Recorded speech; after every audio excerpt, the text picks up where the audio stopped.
This episode is sponsored by Squarespace. I used Squarespace to build both Basics with Babish and BingingWithBabish.com. On the sites, you'll find recipes, equipment lists, other news, and updates. All beautifully designed, if I do say so myself. Get 10% off your first Squarespace order by visiting squarespace.com/babish.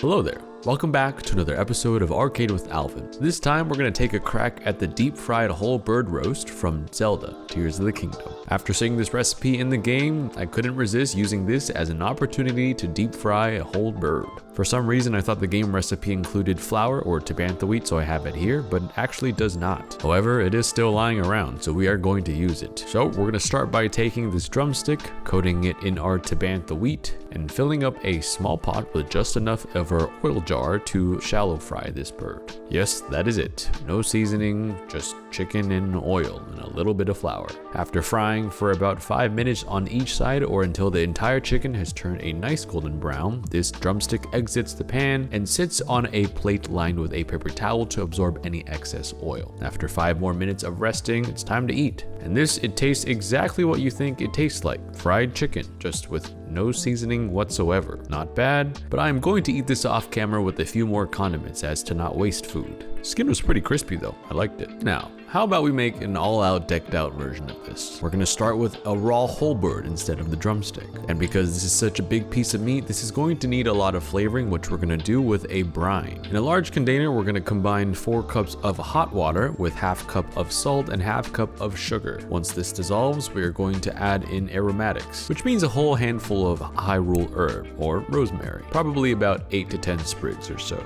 Then we're gonna bisect an entire stem bulb or garlic and throw that in as well. Once this is done, we're going to fill this up to the top to the rest with cold water and a little bit of ice to cool down the heat. The hot water was used to dissolve the salt and the sugar, and the cold water makes sure that our chicken goes into a nice cold bath. Once we make sure we have enough water to cover the chicken, this gets sealed, wrapped up, and into the fridge for at least 2 days, but not any more than that, which just means for 2 days. Once 2 days have passed and our chicken has hung out in our nice little flavor bath for a while, it's going to come out onto a tray and drain so that any excess liquid can just sort of come out of all its crevices. Don't move now, good boy. They don't have buttermilk as an ingredient in Tears of the Kingdom, but they do have fresh milk, which may, after sitting out for a little bit, turn into buttermilk, so I'm gonna go with that. Into 800 grams of buttermilk goes 1 tablespoon of rock salt, 1 tablespoon of Goron spice or chili flakes, 1 tablespoon of Stambled powder or garlic powder, and 1 tablespoon of Hyrule herb powder or just dried rosemary. Once this is all mixed up and everybody is evenly distributed in their buttermilk bath, we're gonna move on to our dry dredge. We're combining 6 cups of tabantha wheat flour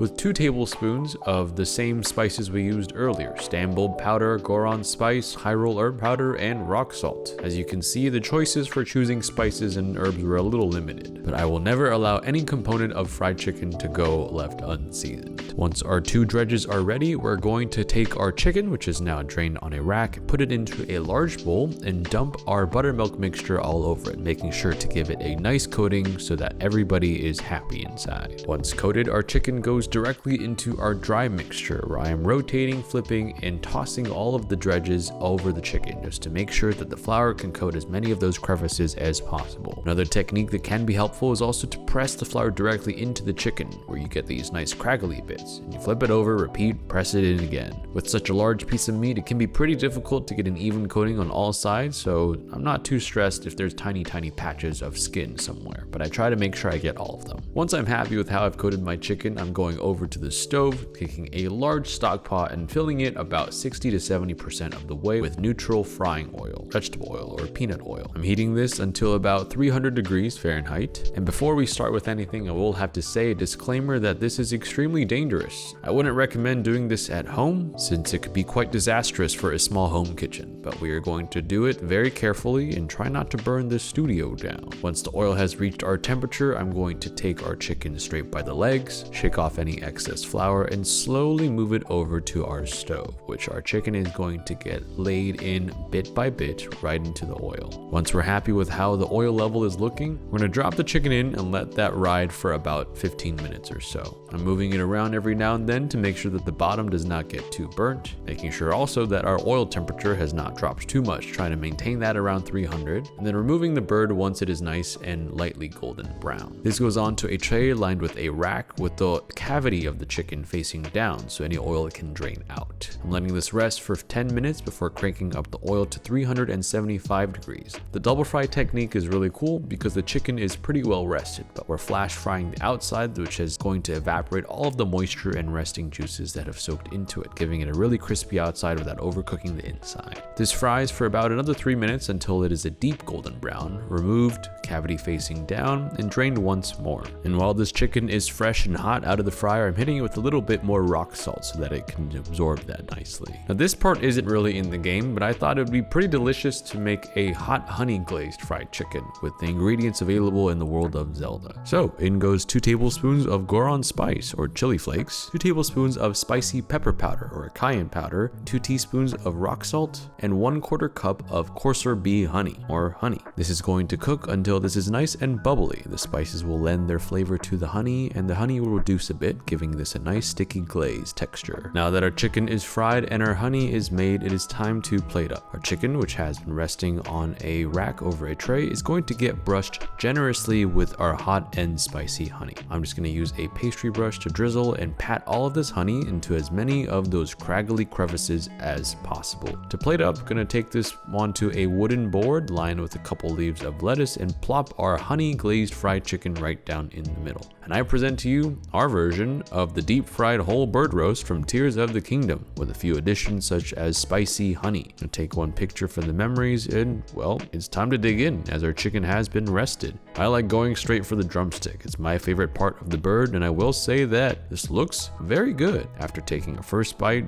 I am genuinely impressed with the flavor of this. The brine has really soaked through, so the chicken meat itself is very rosemary, very garlicky, salted and sugared very nicely, and that crackly honey spicy skin it's just really good. Honestly, I really wish you all could eat this. So naturally, Rachel and Steve had to come over and get in here. Here's a little cross section of the white meat. This is the breast meat, which I am pretty happy with. It looks pretty juicy, and well, that's my kind of breast meat right there. I think we were all expecting a whole fried chicken to make a lot of parts overcooked and some parts undercooked, but with this technique, I will say we all finished this in about 5 minutes and fell asleep shortly right after.